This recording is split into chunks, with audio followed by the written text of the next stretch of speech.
Michelle. Good luck. So here we are in beautiful Port Severn, Ontario. It's August 19th, day one of the 9th annual Canal Pursuit for Mental Health.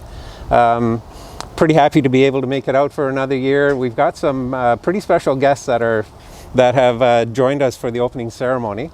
Before we get started with that though,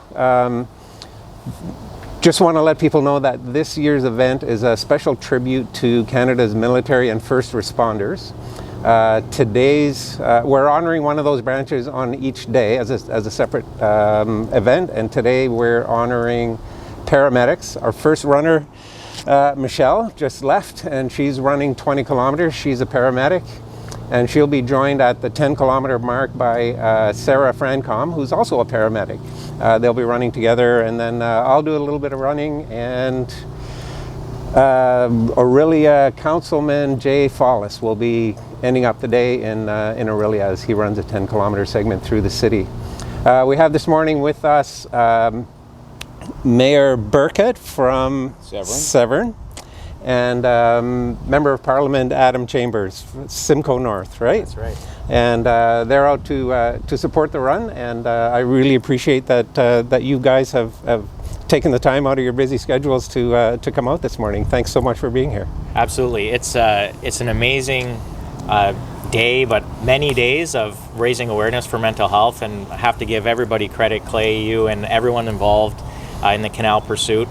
This is the 9th year. Amazing turnout and support to raise awareness for mental health in the Mood Disorder Society of Canada. You know, now with as we're exiting COVID, the rates of mood disorders and complex needs of people in our community are very high, and we see that. You know, all of our officials across all of our regions see the great needs in our community. So thank you very much for what you do to raise awareness. Thanks to all of the runners. Everyone who's going to be doing a leg is maybe next year I'll be able to do half of one, but it's wonderful to see so much energy and Michelle and people getting involved along the way, and it was nice to see Michelle off today. All right, thank you. Good morning, everyone, and with me also is Deputy Mayor Judith Cox and Councillor Mark Taylor.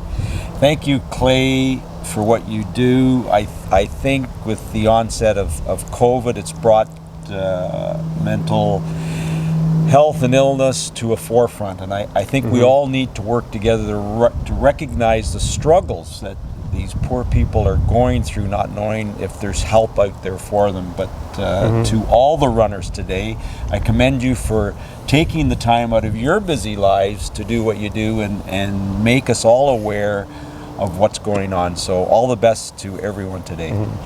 Thank you so much. You brought up a good point. I think that a lot of people struggle and aren't sure where help is or how to access it, and that's really one of the driving things that keeps me going every year. Our Canada's mental health care system is kind of, let's say, fractured, maybe in its infancy. We have a lot to learn, and I think the more people hear conversations about mental health, the less uncomfortable they'll be talking about it across the kitchen table, across the water cooler at the office, across the floor of the House of Commons.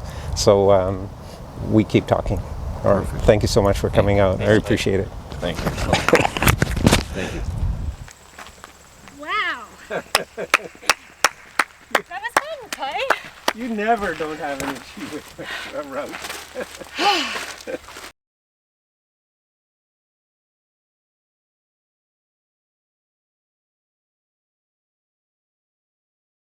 Hi, I'm Sarah Francom. I have been a paramedic for 23 years. I currently work for Halton Region Paramedic Services.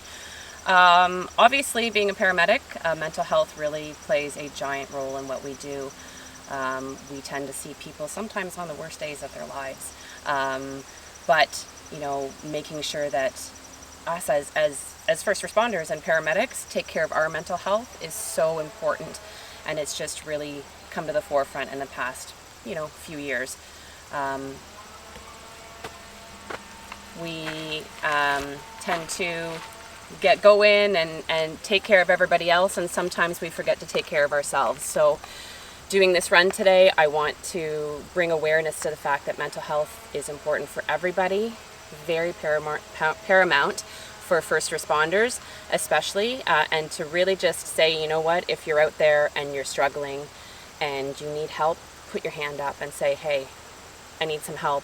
There's no stigma, there's no shame, there's no anything. Just, you know, we want to be the best versions of ourselves so we can help the members of our community to be better as well. All right. All right. See ya. Rock and roll. Bye, guys.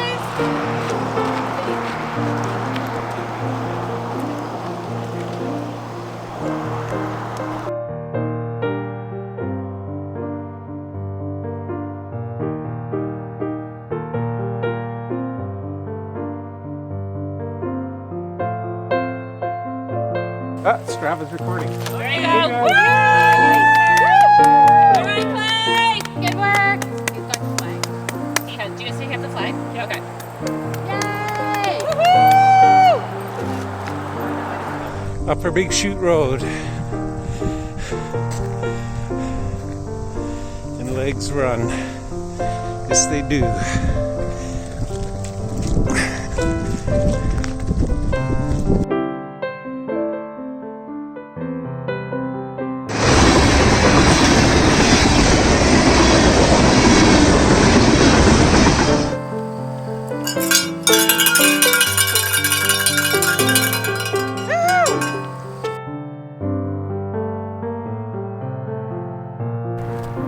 So it's the last leg of the first day. We're just at the kind of north end of the city of Orillia. I found out how big the Canadian Tire parking lot is that we were going to meet. Anyway, we found each other. I'm handing off the flag to City Councillor Jay Follis, who's running his second year.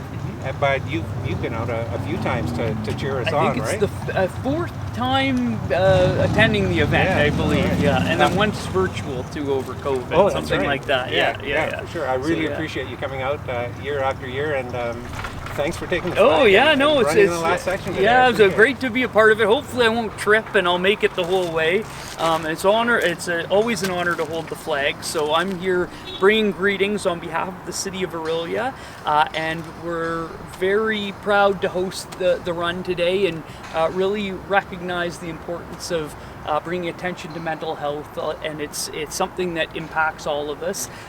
Clay, I really wanted to mention this. Last year, you gave me and I think all the runners a chain that we get to carry with us. So I've kept it on my lanyard, and I've got the keys with me today, and so I'll be passing it off. But I'm glad to know that these will be with me throughout the run, not only for the sake of having this with me, but also so that I know I can start my car at the end of the end of the race as well. The other thing, do you mind telling the story about the chain? Because I thought it was a really beautiful story. Yeah, absolutely. So the story of the key tags, there's a couple of components here. The first few years of the run, this metal part was a paper tag from Staples with a little aluminum ring on it, and I wrote on it CP 15 for the first one, and 16 and so on. We've upgraded a couple years ago to these steel tags, and I punched these numbers on in my garage, and a piece of chain. So I explained to runners the first time they get one of these, and lots of runners have more than one. You'll have more than one. Oh, okay, sounds good. That this isn't the New York Marathon with 20,000 people. This is my passion project, and by you participating and helping me out with this passion project, we're connected or linked in a pretty special way now, and I really appreciate your I support. appreciate that, Clay, for sure. So that's the key tags. Everyone who runs a section gets a tag and gets the links.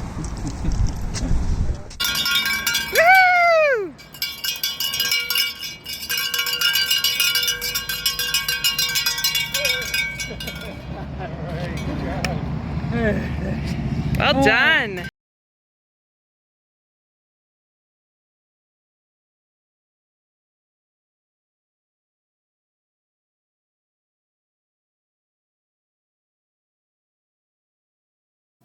The earliest recorded ambulance dates back to 900 AD and predates any other emergency service.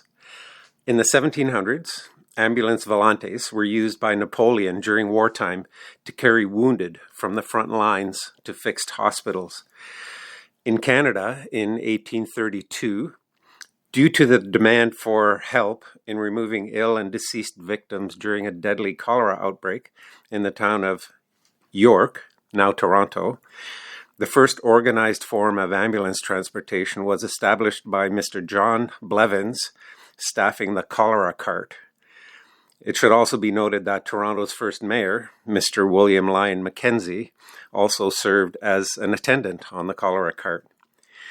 In 1880, formalized hospital-based ambulance service began in Toronto, with Canada's first horse-drawn ambulance being followed by the first formalized training of ambulance staff in 1889. It was a 5-day training course in the management and transport of the ill and injured. The first motorized ambulance came on the scene in 1911. It was owned by the A.W. Miles Funeral Home in Toronto. From the 30s to the mid-60s, there were many issues facing Ontario's ambulance systems. Ambulance services were never really taken seriously by municipalities. Insurance providers did not see a need to underwrite the service, and the value of human life was inconsequential. Service operators came and went due to competition, lack of training, and lack of monetary gain. Ambulance services certainly did not generate a profit. There was more money to be made from funerals than there was from saving people, hence the shady business of some funeral-based services giving preference to the deceased at scenes as opposed to those who were merely injured. In 1966, Dr. Norman H. McNally, a retired Army surgeon, was hired by the province of Ontario to ensure the development throughout Ontario of a balanced and integrated system of ambulance services. Dr. McNally revolutionized the entire culture of EMS in Ontario. His first act was to establish a standardized training for all ambulance staff in Ontario, and by the fall of 1967, the Fundamentals of Casualty Care course, or FCC, a 4-week, 160-hour standardized provincial training course, was developed and taught at CFB Borden. After the initial course, in late 1967, regular classes were held, training all Ontario staff to one standardized way of doing things. By 2005, most ambulance services had already graduated into emergency medical services, where they provided multifaceted response capabilities and sophisticated treatments during transport.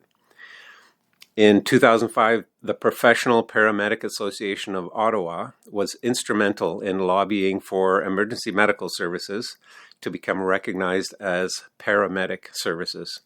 Ottawa Paramedic Service became the first provider in Ontario to redefine the profession and to contribute to development of a trusted academic brand across Canada.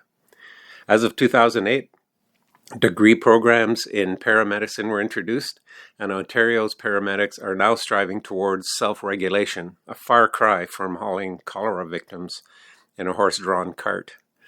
Today, we salute all those who are serving and have served as paramedics in Ontario and across Canada. Thank you.